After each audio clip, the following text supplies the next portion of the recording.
you're not going to get rich renting out your time. Even lawyers and doctors who are charging $300, $400, $500 an hour, they're not getting rich because their lifestyle is slowly ramping up along with their income, and they're not saving enough. They just don't have that ability to retire. So the first thing you have to do is you have to own a piece of a business. You need to have equity, either as an owner, an investor, shareholder, or a brand that you're building that accrues to you to gain your financial freedom. Yeah, and I was really fascinated by another thing that you were bringing up about working for yourself, that you feel that in the future, whether it's 50 or 100 years from now, virtually everyone is going to be working for themselves. And I believe the way you put it is that the information age is going to reverse the industrial age. Yeah, if you go back to hunter-gatherer times, how we evolved, we basically worked for ourselves. We communicated and cooperated within tribes, but each hunter, each gatherer stood on their own and then combined their resources with the family unit. But there was no boss hierarchy where you're like the third middle manager down. In the farming age, we became a little bit more hierarchical as we had to run farms, but even those were still mostly family farms. It's industrial work with factories that sort of created this model of thousands of people working together on one thing and having bosses and schedules and times to show up. The reality is, if you have to go, I don't care how rich you are, I don't care whether you're like a top Wall Street banker, if you have to go, if somebody can tell you when to be at work and what to wear and how to behave, you're not a free person. You're not actually rich.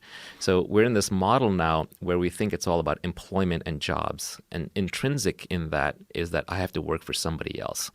But the information age is breaking that down. So Ronald Coase is an economist who has this Coase theorem, a very famous theorem, but it basically just talks about why is a company the size that it is? Why is a company one person instead of 10 people, instead of 100, instead of 1,000? And it has to do with the internal transaction costs versus the external transaction costs. Let's say I want to do something, let's say I'm building a house and I need someone to come in and provide the lumber. I'm a developer, right? Do I want that to be part of my company, or do I want that to be an external provider? A lot of it just depends on how hard it is to do that transaction with someone externally versus internally. If it's too hard to keep doing the contract every time externally, I'll bring that in-house. If it's easy to do externally and it's a one-off kind of thing, I'd rather keep it out of the house.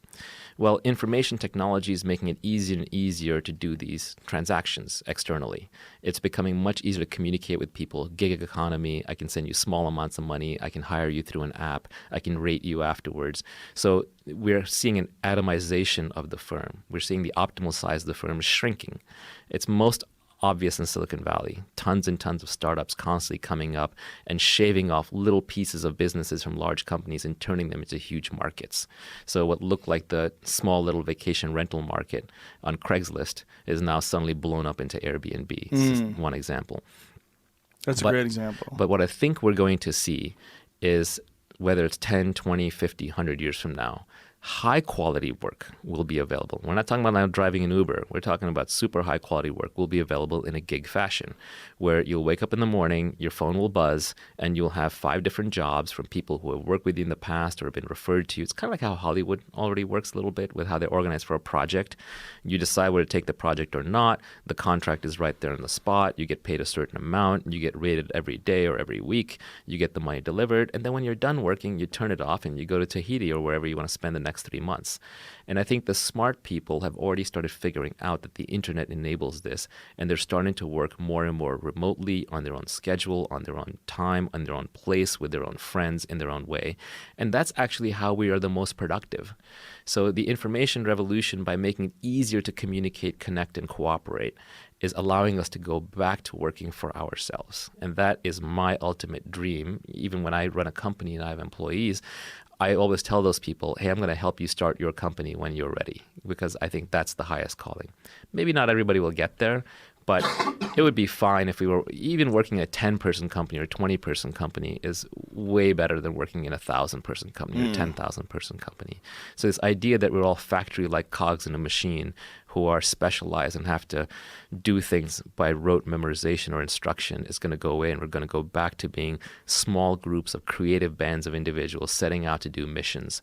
And when those missions are done, we collect our money, we get rated, and then we rest and reassess until we're ready for the next sprint. Has there ever been a study done on happiness as it regards to the size of companies? Not that I'm aware, but to me it's obvious. It's just obvious. The smaller the company, the happier you're going to be. The more human your relations are, the less you have rules to operate under, the more flexible, the more creative, the more you be treated like a human just because you're able to do multiple things. Yeah. This brings me to what is a subject that keeps getting brought up nowadays is universal basic income with the oncoming apocalypse of automation. This is how it's being portrayed by Andrew Yang, who's running for president. I sat down and talked with him about it. It's very compelling.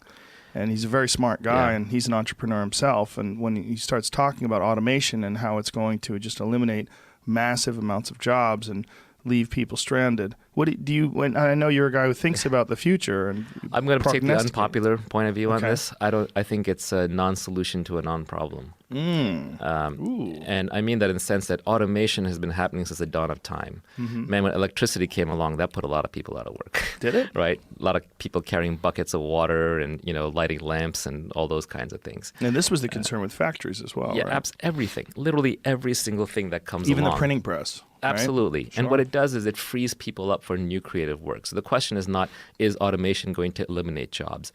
There is no finite number of jobs. We're not like sitting around dividing up the same jobs that were around since the Stone Age.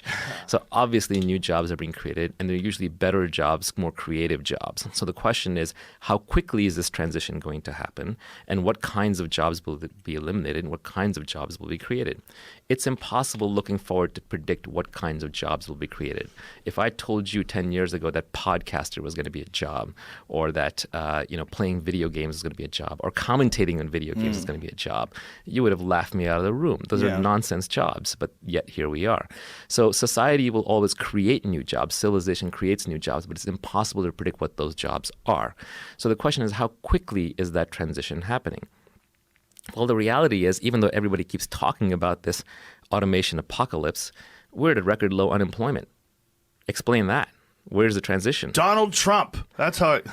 All I'm saying is it's I don't see it in the numbers. I don't see it actually happening. So the question is, how quickly can you retrain people? So it's an education problem. The problem with UBI, there's a couple of problems with UBI. One is you're creating a slippery slide transfer straight into socialism, right? The moment people can start voting themselves money combined with a democracy, then it's just a matter of time before the bottom 51 votes themselves everything in the top 49.